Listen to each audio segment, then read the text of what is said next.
Hey, hi guys, this is Khushboo Agarwal. Welcome to Bio Setu bridging the knowledge gap.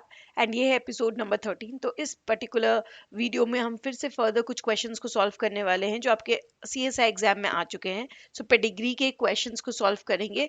अगर किसी को भी थ्योरी में प्रॉब्लम है तो ये पूरा सीरीज ऑफ वीडियो आप जा करके पेडिग्री को बेसिक से समझ सकते हैं, पढ़ सकते हैं. एंड मीनवाइल अगर आपको कहीं पे भी कुछ क्वेरी होता है, कोई डाउट होता है, feel free to ask me. आप कमेंट सेक्शन में कमेंट कर सकते हैं और मुझसे क्वेश्चन पूछ सकते हैं. ठीक है. अगर आपने चैनल को सब्सक्राइब नहीं किया तो सब्सक्राइब कर लीजिए मेरे चैनल को, hit the bell icon to get the notification. And इस सीरीज के साथ जुड़े रहिए better preparation of pedigree analysis topic के लिए. ओके, चलिए तो हम लोग स्टार्ट करते हैं. आज का जो हमारा पहला क्वेश्चन है वो क्वेश्चन बहुत ही सिंपल क्वेश्चन है. रिसेंटली सीएसआई एग्जाम में पूछा गया था. Question is the pedigree given below represents the genotype at 4 different loci for the children in generation 3. ठीक है. यहाँ पे क्या बोला जा रहा है कि एक पेडिग्री दिखाया जा रहा है आपको और यहाँ पे आपको जीनोटाइप मेंशन कर दिया गया है जनरेशन थर्ड इंडिविजुअल का. सो यहाँ पे आप दिख रहे होंगे जनरेशन 3 के ये 4 इंडिविजुअल है, 2 मेल है, 2 फीमेल है.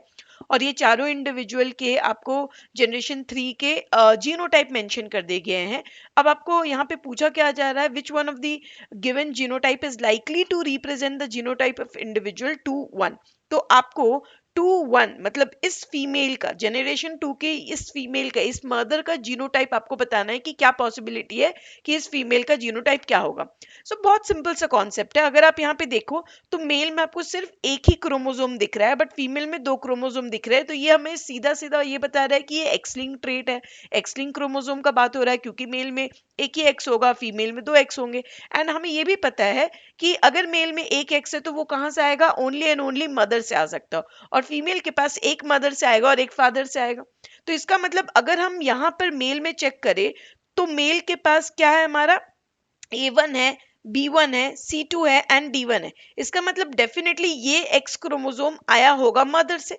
सिमिलरली अगर इसके पास देखें तो इसके पास A2 है, B2 है, C1 है और D1 है. तो ये भी आया होगा कहाँ से, मदर से. अब ऑब्वियस सा बात है कि ये जब आया होगा तो as it is parental character, तो जरूरी नहीं कि as it is parental trait आ गया होगा. हो सकता है ये क्रॉसओवर होकर के आया हो सकता है पेरेंटल आया हो. सो हमें ये नहीं पता कि क्रॉसओवर है या पेरेंटल है. तो ये तो कंफर्म हो गया कि जो हमारी पेरेंट जनरेशन 2 की मदर है उसके पास A1 है, B1 है, B2 है, C2 है, C1 है, D1 है. ये हमें कंफर्म हो चुका है.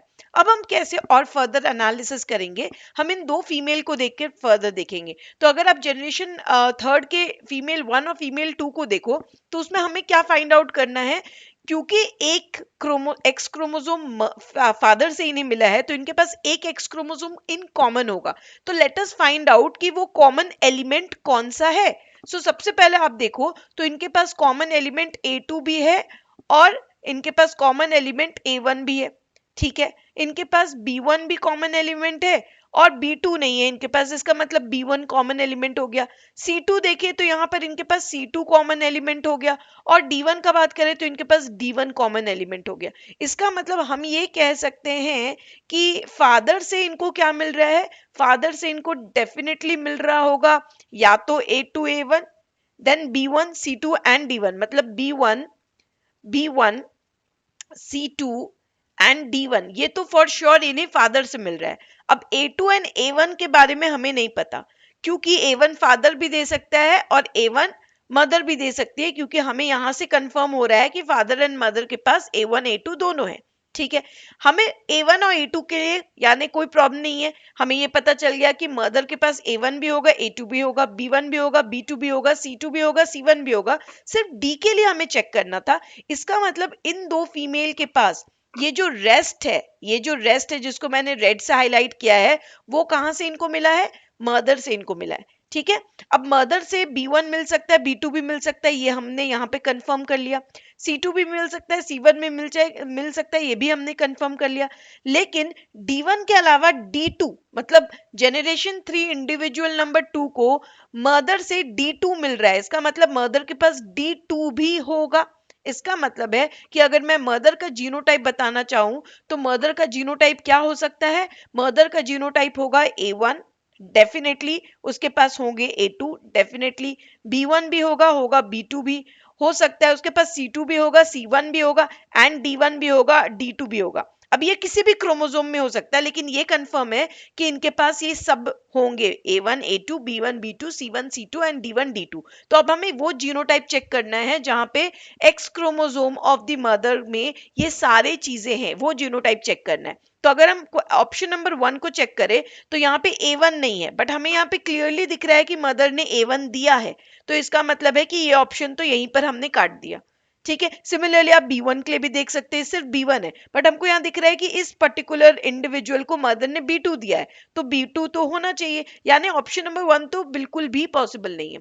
Coming to option number 2, option number 2 में भी अगेन हम A1 को अगर देखें तो यहाँ पे सिर्फ A1 है, बट हमें ये पता है कि मदर A2 भी दे रही है, क्योंकि इंडिविजुअल नंबर 4 ऑफ जनरेशन 3 को A2 भी मिला है मदर से, मतलब अगेन ये भी आंसर नहीं हो सकता है। अब आगे बढ़ ऑप्शन नंबर 3 को अगर देखें, A1 A2 दोनों है, B1 B2 दोनों है, C1 C2 दोनों है एंड D1 D2 दोनों है, मतलब ऑब्वियसली ये हमारा कहीं ना कहीं एकदम करेक्ट आंसर लग रहा है। अब ऑप्शन 4 को भी चेक कर लेते हैं हम लोग। ऑप्शन 4 में A1 A2 दोनों है, B1 B2 दोनों है, पर C1 है C2 नहीं है, D1 है D2 नहीं है, और हमें ये कंफर्म है कि C2 मदर के पास है एंड D2 भी मदर के पास है, बिकॉज ये जो रेड से मैंने हाईलाइट किया है ये मदर से इनको मिल रहा है। तो यानी कि ऑब्वियस सा बात है, the correct answer is going to be option number 3। So ये जो क्वेश्चन था ये काफी देखने में लेंदी क्वेश्चन था, may be student will get थोड़े से घबरा जाए ऐसे क्वेश्चन को देख करके, अरे ये क्या पूछ दिया गया, बट क्वेश्चन बिल्कुल ही आसान, बिल्कुल बच्चे जैसा क्वेश्चन था। आपको सिर्फ मेल एंड फीमेल को चेक करना था, उनके एक्स क्रोमोसोम को देखना था, और सिर्फ ये पता लगाना था कि मदर से इनको क्या क्या मिल रहा है, और मदर से जो मिल रहा है वही उनके पास होगा, और आप मदर का जीनोटाइप को एक्सेस कर पाएंगे। ठीक है, सो ये एक क्वेश्चन हमारा हो गया। Another question given below is a pedigree indicating a pattern of inheritance. अब ये एकदम सिंपल सा क्वेश्चन है, ये भी रिसेंट एग्जाम में पूछा गया था, और ये जो पेडिग्री पैटर्न है इसको मैं जब हम लोग पढ़ते हैं कि हम कैसे पेडिग्री में एक डोमिनेंट ट्रेट है या रेसेसिव ट्रेट है उसको कैसे पहचाने, बिल्कुल बेसिक फंडामेंटल कॉन्सेप्ट से आप ये क्वेश्चन को कर सकते हैं। हम हमेशा ये पढ़ते हैं कि अगर आप पूरे पेडिग्री में आप कहीं पे भी ऐसा कोई लूप होल देखो जहाँ पे पेरेंट अफेक्टेड नहीं है बट बच्चे अफेक्टेड है, जैसे कि आपको इस पर्टिकुलर पेडिग्री में दिख रहा है ऐसा सिचुएशन, या तो फिर ऐसा सिचुएशन हो कि पेरेंट अफेक्टेड है बट बच्चे अफेक्टेड नहीं है, अगर ऐसा सिचुएशन हो तो ये दोनों ही कंडीशन आपको बताने में हेल्प करते हैं कि डोमिनेंट ट्रेट के वजह से डिजीज स्प्रेड हो रहा है या रेसेसिव के वजह से हो रहा है। जैसे अगर हम इस केस को देखें तो यहाँ पे हमें क्लियरली दिख रहा है कि पेरेंट में डिजीज नहीं था बट बच्चों में डिजीज आया। अब आपको पता है कि अगर मैं डोमिनेंट ट्रेट का बात करूं तो डोमिनेंट ट्रेट में एक डोमिनेंट एलील काफी होता है डिजीज कॉज करने के लिए, उसको दो होने की आवश्यकता नहीं पड़ती है, single allele is also sufficient to cause the disorder and there is no carrier formation. ठीक है, ये हमने पता है। सो ऑब्वियस बात है अगर ये डोमिनेंट ट्रेट होता तो पेरेंट के पास डोमिनेंट एलील होना चाहिए था, तभी वो पेरेंट अपने प्रोजेनी को वो डोमिनेंट एलील दे सकते हैं, बट यहाँ पे पेरेंट अफेक्टेड नहीं है, इसका सिंपल मतलब है कि पेरेंट के पास डोमिनेंट एलील नहीं होगा तो बच्चों को कहां से देंगे, मतलब ये डोमिनेंट ट्रेट में पॉसिबल ही नहीं है, ये सिर्फ और सिर्फ रेसेसिव कंडीशन में ही पॉसिबल है। ठीक है, ऐसा कंडीशन जहां पे भी आप देखो जहां आपको पेरेंट अफेक्टेड नहीं दिख रहे हैं बट बच्चे अफेक्टेड दिख रहे हैं, दिस इज द सिचुएशन जहां ऑलवेज एंड ऑलवेज हम किसका जिक्र करते हैं, ऑलवेज एंड ऑलवेज हम जिक्र करते हैं कि ये एक रेसेसिव ट्रेट है।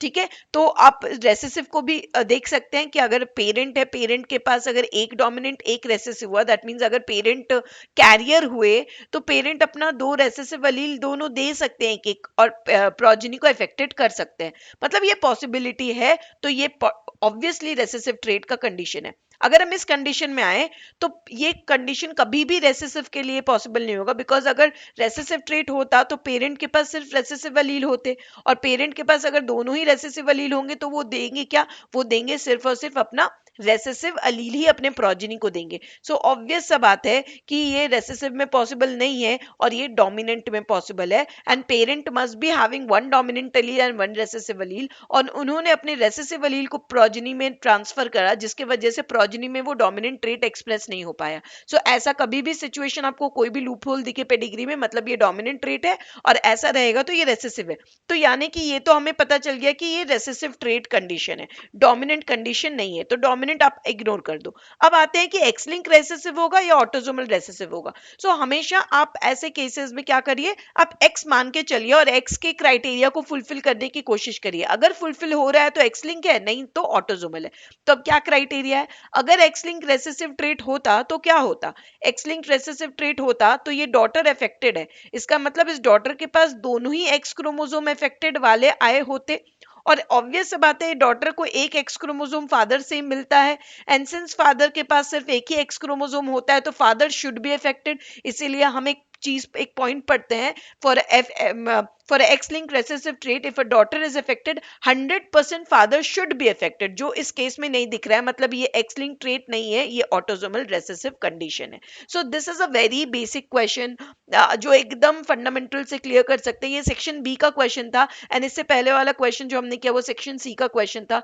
दोनों ही क्वेश्चन कॉन्सेप्ट बेस्ड क्वेश्चन है। पेडिग्री का खूबसूरती यही है कि ये बहुत ही क्वेश्चन जो होता है स्कोरिंग होता है, अगर कॉन्सेप्ट क्लियर है तो आप चुटकियों में बना सकते हैं। होपफुली आपको ये सेशन पसंद आया होगा, अगर पसंद आया तो डू लाइक, अगर आपने चैनल को सब्सक्राइब नहीं किया तो चैनल सब्सक्राइब कर लीजिए, hit the bell icon to get the notification. जल्दी मैं दूसरे वीडियो को डालूंगी जिसमें हम और कुछ क्वेश्चंस को प्रैक्टिस करने वाले हैं, और मैं कोशिश करूंगी कि आपका पेडिग्री को लेकर के जो डर है वो खत्म हो जाए, हम लोग जितने क्वेश्चन हो सकेंगे उसको प्रैक्टिस करें। So all the very best, bye, take care.